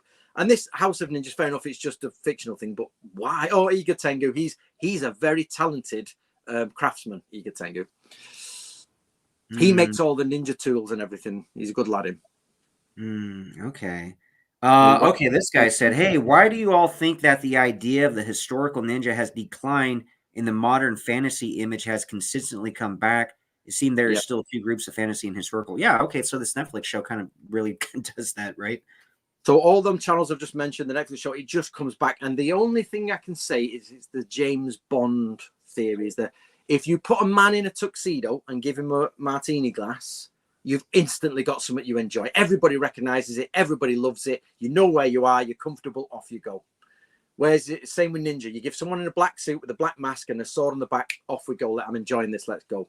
But if you try to teach them something different or it's a bit more difficult, they're like, and you'll lose viewers, I think. Yeah, that's a good point. Oh, here, look, Antonio is trying to help me plug something here, which I'll just mention real quick, I guess, if I can pull it up. He says, Mr. Brian is looking in lean and mean along with Viking. What are you guys going to cut weight and prepare for next month? Is the Beast preparing for a fight as well soon? Are you, Brian? Are you preparing for a fight as well? Brian wants no fight. By the way, so just so the audience, real quick, March 9th, I am doing a celebrity boxing match in Atlantic City at the Showboat. You guys got to check it out. You should stream that, Antony, and cheer me on. Of course, if anybody's local, get your tickets, man. We're gonna pack the showboat. It's going to be a lot of I fun. only heard about it through, like, you know, when your stuff comes up on my YouTube. I was like, oh, right, okay. So you're fighting. So you're actually, how many fights have you done? Is this your first debut? What's this? Well, I've done like taekwondo tournaments back in the days, but Yeah. nobody gives a shit about those. You know, those were in the 90s. So as far as Yeah. like boxing, now celebrity boxing is a little bit different because you do have headgear. They want to keep it a little safer. That does not mean somebody's not going to get knocked out. It's not going to be me, by the way. So make sure to tune in. And hey, I want to say something real quick here. Be prepared. He's going to be working with one of the most legendary trainers ever. We're talking about a man named Slim Perkins, a legend amongst the legends. He trained Jimmy Young to beat George Foreman and helped tons of other fighters. And now he's here in Philly, retired, and he's going to devote his time to helping out the Viking Samurai get ready for this fight and learn secrets that are long gone. You know, it's very interesting because Slim Perkins is highly respected among anybody. So any boxing historian or pro boxer, they hear the name, they're like, really? Wow, you know? And he's kind of like my Yoda. I'm Luke Skywalker, he's Yoda. You know how like Yoda's kind of been forgotten about? He's just living by himself on that planet. That's basically Slim Perkins living by himself more or less in Philly and kind of forgotten about, but he's still got like so much wisdom and knowledge. And I'm Luke Skywalker, essentially. But what I'm going to do for the bulk of the training for March 9th real quick is I'm going to head out to California next week and train with 11-time world kickboxing champion Don the Dragon Wilson. So that's going to be a lot of fun. And then I'm setting up a second fight later this year, and that's when I'll be doing a lot of training with Slim and some other individuals. There's so many people that have reached out to me. I'm hoping to even get some training in with Steven Seagal. Oh, and the guy that I talked to yesterday real quick, Paco Prieta, and you know, he was Silvario in the movie Only the Strong. This guy is a Shotokan master. He's got his own martial arts system. So he's excited to train with me. You know, I'm honored to train with all these guys. But let me give a shout out real quick to Haywood Jablomi, and then we'll get back on track here. So $5 Canadian. Thank you. He said, this is for Dave because he's reviving the good old days of martial arts movies. I would give more, but my divorce is destroying pretty much everything. Oh, I'm sorry to hear that, man. But thank you so much for the donation and whatever you can give. I do appreciate that so much. All right. There's a cool question about like Scott Adkins Ninjas movies. Like, what do you think about those? They came out about 12 years ago. So yes, again, I've tried to get hold of Scott Adkins. I've honestly tried. I've messaged him. I've tried messaging Joe Rogan, Scott Adkins. I've nearly tried him because it's the same. It was a wonderful film. Right. So again, a lot of these films are all right if you put it in, you know, if you just watch it, you think, well, that's interesting. But for me, where I'm thinking, let's get it deeper. No, it just doesn't. It does the same old routine. You know, he does my ninja martial arts. He's learned this ninja martial arts. What we need is a film. I need to contact with a film studio, and we need a proper, whether it's historical or whether it's today, we could do it today. A guy who trains in samurai ways. The training is brutal, hard. He's a killer. He's awesome. But then he goes deeper into espionage, psychology, explosives, and really pushes. So sometimes you see him working as a samurai, then he switches to the darker side. And there's also a lot of magic. People don't realize Japanese samurai is full of magic, full of ritual magic. So, for example, when a ninja goes in to infiltrate in one school, they would pick up a pit viper, a venomous snake that will kill you. They pick it up with their hands, get a pair of pliers and pull its teeth out, throw the snake away, and then do a spell and put the teeth in their hair for a spell of invisibility. And so they go in as the viper and go and kill or go and do whatever they're going to do. There's some cool imagery you could do. Question, man. Would you want this show, because it could work either way, would you want it more like to take place in historical times, or would you want it to take place in modern times and have like, you know, the guy would have all the principles and do all that stuff in the modern setting, which I think would be really cool? Or would you prefer that? I would. So my stance on this is take my research, and it doesn't matter if it's fantasy, Naruto, magic, in the modern, whatever it is, make it fit into your world that you create, but base it on real stuff, not just, oh, they've got a black mask and they flip. You know, how many times are we going to see the same black mask flip, throw a shuriken before you think there must be more than this? That's what used to get me. Like, there's got to be more. That's why I went and had a look for it. So anything I'd do. Even, and I have tried contacting Ubisoft for their Assassin's Creed. I said, let's do the Japanese ninja one. And I got an answer back from them saying, we don't do outside contractors. So my answer was, well, hire me then as an insider. Just don't worry about it. Give me a job on Ubisoft development for Ninja, but they were just no. Oh, okay. That's a shame. Oh, right. Shout out to Harlem Khan real quick. $10. Really appreciate that. He says, you should interview Daishahan Shawn from the Bujinkan, author of the Hidden Lineage book. He speaks, reads, writes in Japan. He also graduated from a Japanese university. What are your thoughts on Shawn Askew? So basically, the nobody in the world believes the Bujinkan outside of the Bujinkan. There are no historians that believe it. Nobody believes it. But they always quote these few people, Shawn Askew and Kasem, I think his name is. They say these are graduated from Japanese universities and all that. But they are high-ranking practitioners of the school, from inside the school. And his book, The Hidden Lineage, has zero evidence in it. Now, Shawn spoke to me. I'm going to give Shawn kudos here. He was actually one of the only people to do this. He said, Antony, I've been slagging you offline. I've been calling you. I've been saying all sorts about you. But recently, I've realized you're just on a good journey and you're trying to do your good thing. So I apologize. Let's start again. And I said, Shawn, thank you very much. And he's a proper man. Give him that. Yeah.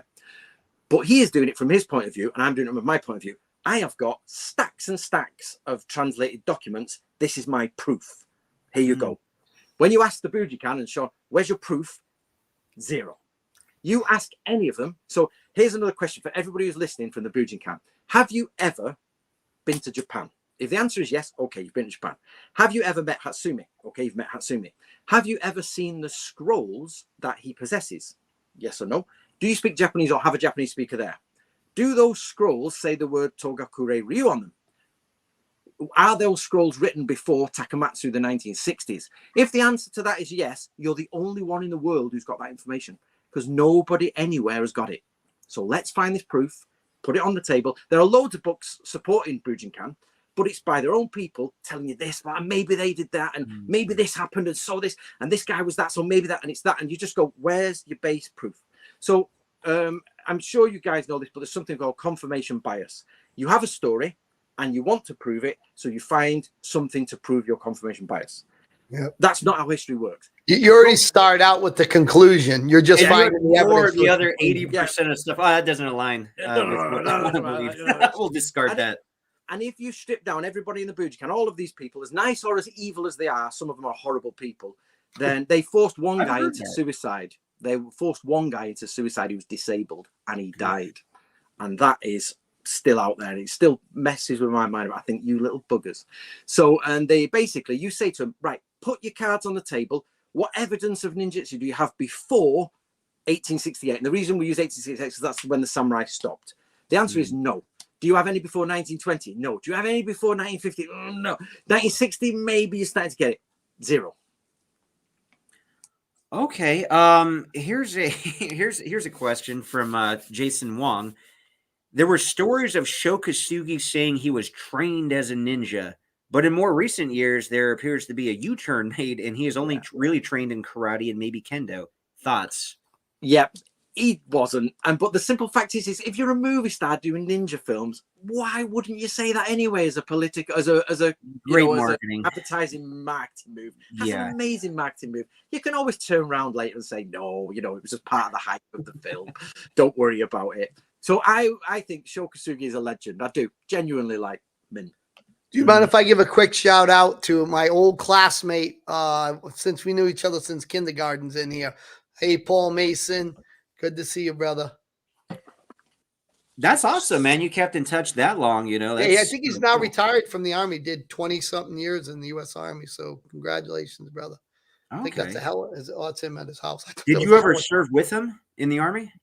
We may have crossed paths and didn't know it. I think we served during the same periods of time. Okay. How was this guy?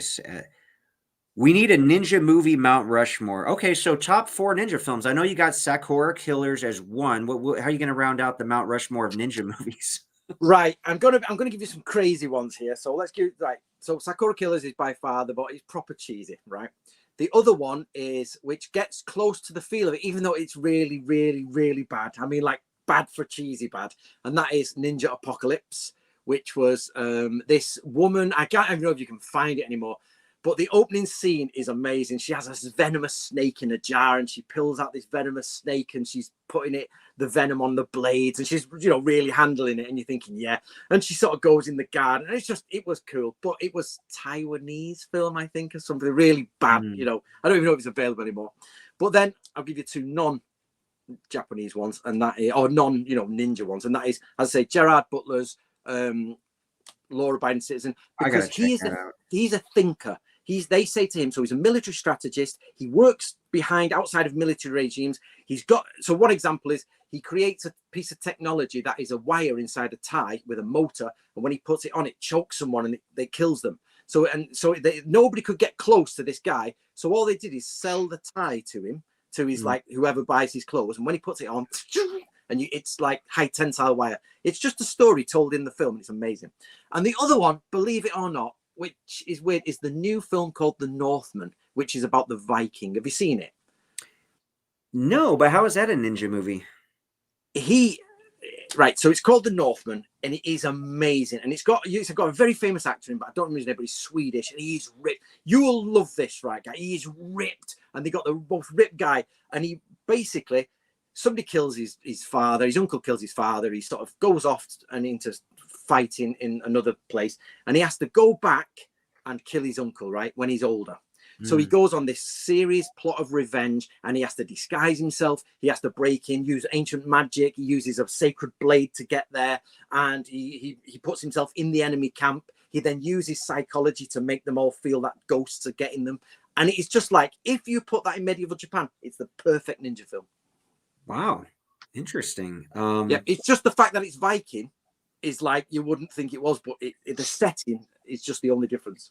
Yeah, that's cool. Oh, so this guy, he said that's Alexander Skarsgård. Yeah, that's him. Yeah, he's a real good actor. And you want to see how jacked he was for this film, man. Jacked is not the I gotta word. check that out, man. I got a few of these. Maybe not that Taiwanese film, but the other ones, man. Yep. What about you, Brian? What's your Mount Rushmore ninja movies? Man, I'm trying to think. Probably Teenage Mutant Ninja Turtles, right? The one nobody remembers. Everybody doesn't remember the Master. Remember the Master? TV with Lee Van Cleef. Oh, the TV show. Yeah. Yep. He was that Shogun. I always thought, even though it was a little bit of the ninjas, I loved watching that. But I loved the ninja part. That's why I had to ask you what you thought about that. And then I just remember one of the more ridiculous ones I've watched was American Ninja. Yep. Oh, very good. Yeah. That's a classic, man. I know, but I just remember the moves. Some of the stuff he did was just kind of off the charts. And I just remember thinking as a kid, I thought to myself, like, man, this is kind of ridiculous. Because I was studying Goju karate, and I loved the serious side. Like, I really thought, there was a lot of embellishment. I wanted to know, did they really do magic? Like, you're a kid, you're young, and your mind went all over the place. But you would see something, you'd be like, oh, man, that's a little bit ridiculous. But do you remember when Power Rangers in their film turned into ninja uniforms in Power Rangers? They did that. And Three Little Ninjas, when the Three Little Ninjas got dressed in their ninja suits, I thought that was amazing. As a kid, I was like, yeah, that's ace. And the Ninja Spy said on the screen here, Ninja 3, The Domination, which is a very good ninja film. Very good. Yep. Don't forget Beverly Hills Ninja. Oh, God, I watched that. It was genius, wasn't it? Man. And you know what? You know what has missed the ninja so much, and is a massive failing of Hollywood, is Cobra Kai.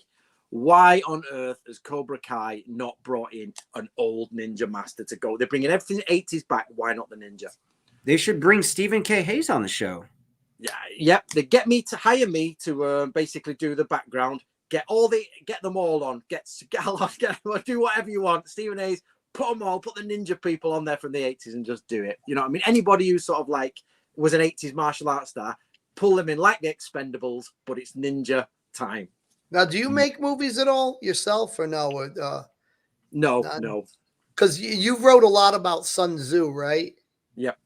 I would love for somebody to make a serious movie about his one battle where he invaded Qi or Qi, I can't remember, Yep. it was the largest one of all the Chinese territories or feudal states. And when he went in there and he understood the psychology of the emperor and the people who worked for him, and when he invaded, he made it look like he was going at the capital so that the guy would revert his forces back because he knew the emperor would become upset. Well, I forget how it all worked, but he caused them to divide their forces. But I think that would make a brilliant movie if you could get deep into the psychology of all that. Nobody really, everybody should study Sun Tzu. And what that's the I'm not plugging the book, guys. I'm not plugging it, but that's the reason I did my Ultimate Art of War. If you like Sun Tzu, that's it. Because I read this version, that version, this, and you know what? I didn't understand it. I'll be honest with you. I read it. And I was like, okay, but what? So I just went away and re-studied it. Took a year out and studied it. And nobody has ever done a really good film which fundamentally does, Sun Tzu going out there. And the biggest problem is you think with Sun Tzu is a book makes a ton of sense to me now, but didn't really matter. Know yourself, right? So what? But as you get older and you begin the profoundness, in order to be a great leader or a great, you have to know yourself, and you go down all these things, but you can't. There's no context unless you've lived, and I say wisdom is earned at the end of a whip in life. You have to go through hard times to understand where you've had to sit and contemplate who you are and re-engineer yourself. And, all these words are incredible, seem simplistic, but profound in the entirety of what he's trying to teach you. Yep. It's not the single words of wisdom. It's in the context of everything. Well, that's what. So going to martial arts master, taking that from there, right, David? If you get martial arts people who say they're masters this and master that, actually, the people who are better are the people who understand the basics to a good level. If you have a lot of basics there and you understand them to a great level, you've got a very competent person. And I always find that's better than a lot of these masters out there. And it's the same with Sun Tzu. When you take just one of his quotes, like, well, that's a bit simple. But you take all of the quotes and say, like, I think there's some like 500 points of wisdom there. And if you study each one and learn it and integrate it, and then you're full of 500 bits of wisdom that you can move in any situation, that's when you're a decent warrior.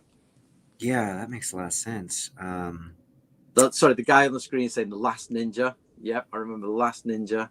And the other one is, I think, is it Blood and Bone by Michael J. White? Is it? That's a really great movie. That's my favorite Michael J. White movie, and I hope he does a sequel because he's been talking about it for years. I mean, that is another ninja film. If you watch it, another one where he uses all the things from ninjutsu. In Blood and Bone. Oh, okay, yeah. Okay. So he's remember he deceives. He goes in. He uses deception. True. He stays in the woman's house. He targets the person he wants to go and see. And I'm sure it's a long many years since I've done. And I was like, yeah. And in the end, it comes out what he does, and I think it's an act of revenge, or he gets revenge for them. I can't quite remember. Yeah, sure. Yeah, that's actually an interesting way to think about it. I never thought of that as a ninja film, but you a lot of stuff through that kind of a lens, though, because you could kind of incorporate that, like, because you're so ensconced in that world, you could kind of see how a lot of stuff ties into ninjutsu. So that's why. So basically, if it's a person who's working on their own behind enemy lines, using deception and using gadgets or skills to perform a task that other people can't because they're doing it solo, you're right down the ninja spy route. That's why these films pop out as ninja films. But the minute they're not there, of course, and Lionheart. I don't think that's not a ninja film at all, because there's no revenge element. There's no undercover. Well, yeah, there's nothing. Well, I mean, I guess he's trying to not let his sister-in-law know that he's fighting and getting her money. But I mean, I don't know how you would tie that. Just basically, you need a target and a mission, and deception. Target, mission, deception. Hojo clan, right? House of Ninja talks about Hojo clan. Yeah, do you know about this clan actual existence in history? Ninja tourism in Japan also uses that clan, the Hojo clan. Yep. So there was big clans in Japan, and the simple fact is there was, so for ninja history there is two major places that use ninja: Iga and Koka. Yep. And what they did is they perfected. They didn't invent ninjutsu. They were considered the best at it, basically. So they went everywhere in the world. And so if you went into your samurai castle, there would be different barracks for different people, and you would have a shinobi barracks. We are the ninja. Yep. And they would literally be there. And most of them would be from a set of families that were from Iga and Koka. and they would literally be on guard as ninja, and they would go out of war as ninja. The Hojo clan would have had them, different clans would have had them, but each clan is said to have had, now we don't have massive proof for this, but we have tantalizing, bits of evidence that points in that you use a secondary line of ninjas, which is your own trained ones, because you can't trust them, they're outside guys. So everyone would have their own ones that would double check, and it was lots of double checking. So ninja, which is basically, if you don't know, guys, Shinobi no Mono is the same character as ninja. Yep. So Shinobi no Mono, ninja, the same thing. And basically, you would have everybody would be checked by these ninja under, like undercover people checking. And then there's the public ninja and there's the hidden ninja. Hey, what about this? Just to wrap it up, because we could keep going all day with these questions, keep hopping in. This is an amazing film. Love this movie. Thoughts on the movie Ronin starring Robert De Niro? Yeah, good sort of collection of guys. Now, I always get mixed up between Ronin and Heat. Oh, yeah, Heat is a classic. That's the one with Al Pacino and Robert De Niro, man. Yeah, I know. That's how. So I always, the two films play in my head like that. But Ronin, I was annoyed because when I went to the cinema, I was like, this is going to be loads of Japanese stuff, and there wasn't. But it was still a good film. And yeah, and is that the one with Sean Bean in it? Yeah, doesn't he get like ambushed by a coffee mug or something? You know how De Niro sets him up? Yeah, and he says, what color are the barracks at the SAS sort of place? You've got somebody here and somebody there, you're crossfiring each other, you're wrong, and he backs him up into a coffee mug. Yeah, that's the one. So yeah, it's the same thing. So a set of, so I don't know if I can say this on the channel because, you get flagged for things. You might have to cut these bits out. But like the terrorist action, when you get the terrorism and freedom fighters, what's the difference between a terrorist and a freedom fighter? One side says one is a terrorist. The other side say we're freedom fighters. Do you know what I mean? All subjective. It's all subjective. So it's like ninja. It's the same as you've got a group of guys doing this stuff, preparing explosives, preparing weapons, going in. And the other side, this samurai clan says they're like the bad guys. And these guys are saying, well, we're the good guys for doing that. Same as like Ronin, you've got this group of people preparing to make a hit on something. That is pretty much clandestine operations. That's why the ninja movie scope is so wide, because any clandestine operation of a single person or a group fits into the category. Yeah, that makes sense, man. Hey, Brian, you got any last questions or anything before we wrap this up? I'm good, man. I probably could talk for hours, especially about the history part, but yeah. Hey, so Antony, where can people follow you, to get more? Right. The best thing you can do, guys, is just go type into the internet, just put The Man Who Killed the Ninja. And that is my main documentary and explains what I do, why I'm doing it, and all of that. And I just want to say, guys, because we've got a lot of people out there, is I am genuinely trying to find the truth. That's all I'm finding. And whenever I'm wrong, I will say I'm wrong, or I say I don't know, because we're trying to find it. It's not me, like a lot of people put it across, Antony's created his own martial art, he's just doing what we're doing. I'm not. I'm just trying to explain to people what is the real thing out there, what are real ninjas. And I would love everybody, even if you're not massively interested in it, just go have a think about it. Have a look at my documentary. Maybe if I could plug one book, it would be this one. It's How to Be a Modern Samurai. Get yourself a copy of that, guys. That basically, you read that and you'll get it. And you'll get it. And then you can either decide something I want to take further or something I don't want to take any further. Nice. And how many books have you written? Are these all of them, or are there more? There's more, 20. I write about 2 a year. Wow. Okay. That's incredible. Yeah. But remember, you guys can get them on Amazon.com. Please do. I recently had a book of mine crushed by the Tolkien estate. The Tolkien people who run Lord of the Rings have had my book legally taken off the shelves. Why? I did it recently. So you can't, it's not even a plug because there's only so many copies in the world. But I wrote this. I took 2 years to write the ultimate unofficial guide to Tolkien. I deconstructed his entire stories on the side because I quite like that. So I did it on the side and they sent their solicitors after us and that's it. Gone. Book has now been quashed. That just gives them more like exposure. If people are talking about it, like that. Anyway, that's interesting. I know. So basically, so when you say, am I wealthy? I've just spent 2 years working on that book. I'm going to get no wages for 2 years. Wow. But So you I have have to sold live- some before they took it off. Like those books could probably be worth a lot of money. Like not for you, but like on Not eBay. for me, no, yeah. But the point being is, so when I say to you guys, if you guys buy these books off Amazon, that money ticking in always helps because I've now got to recuperate 2 years back. And Wow, get it man, back. that's gotta be like. Is there a way where you could kind of re-edit it to take out enough where they No It's just contract right signed. They have got that sealed. They have got billions. I think they've sold something like 150 million copies. They have the films. They're like, you are sealed, clunk. Or go to court and we could lose the house, lose the anywhere that's a fight you're not going to win, man. Because We're not at the gonna end of win. the day, it comes down to money, and you don't have the money that empire does. No. You know, like what was their biggest issue with it though? Basically, apparently they didn't even read the book before they sent the solicitors after us. They didn't even read it. They Just just the sent it. title alone. Yeah, they just, you can't talk about Tolkien, we're coming for you. So, like, bloody hell. But people talk about stuff all the time. Like, couldn't Brian write a book about Star Wars? And like that would be right? That's the bit I don't understand. People have wrote books about Tolkien, but it seems, I was told that since the films have come out, and don't forget, the eldest of the Tolkien family has now died, so it's now been left to like a group instead of just Christopher Tolkien, who's at the top. So now they're full on, apparently. Since the films, they will literally target everyone. So they can't go back and get rid of all the old books that came out in the 80s and 90s. Well, that's interesting. And sorry to hear you wasted 2 years of your life, man. But I guess it's not a complete wash, because you could probably still, they can't shut you down from doing lectures and talks about it with all that research you've done. To be fair, I have a good, this is the other thing about martial artists, right? Martial artists always go about Zen and this, that, and the other, and keeping a central mind, and I am one at peace and all that. But everyone I've ever spoke to loses their rag pretty quickly and gets upset. You've just got, if you actually follow this path, you've got to have things like that happen and just go, that's what happened. I got to move on. I've got to do something else. So they've done that. That's a battle I've lost. Sun Tzu time. I have lost that battle now. Now open a new war front on a smaller front. I was hoping to Tolkien, get some money in. I can go fly to Japan, get all the new scrolls. Okay, different battle now. Okay. Well, thanks, Antony, so much for joining. People have been wanting you on the show for a long time. This was very insightful and a lot of fun. Thank you very much. If you ever want me back, guys, we can talk samurai fighting and different independent stuff. We can talk about what they actually did. And I'd love to do a little bit too with you on the I actually have one on the Battle of Totem.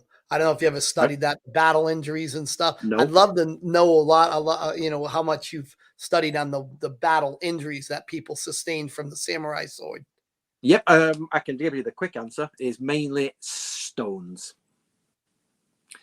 Most samurai were killed by stones and arrows than ever anything else. Stones. Wow. Yeah, projectile weapons were the biggest killer, and samurai swords are down at something like 10% or something like that. But they do have we do have archaeological reports of where the weapon strikes were, and you know, and we have different quotes from what happened. And it's one sword cut through someone's teeth perfectly. All that sort of stuff. Oh, have you seen the Battle of Totem? I think I say Totem. I don't know if you ever. I'll send you. I got a video I did on it. Oh, is it the English battle? Yeah, the largest mass grave ever. Yeah. I've got brilliant, fascinating. Yeah. And they basically cutting the legs in half, and they tried to recreate how they've done the swords from it. Yeah, I know that one. Yeah, it was nice. It was wicked. The wounds were so atrocious, man, and multiple wounds. But anyways, I'll digress on that. So we can have that one next time if you've got time, guys. Oh, for sure, man. Definitely come back on in the future, for sure. All right, thanks, guys. We'll be back next Saturday, 12 o'clock Eastern time, and we will let you know the guest. We'll figure it out soon. There's so many we got a list of that we're going to get to everybody sooner or later.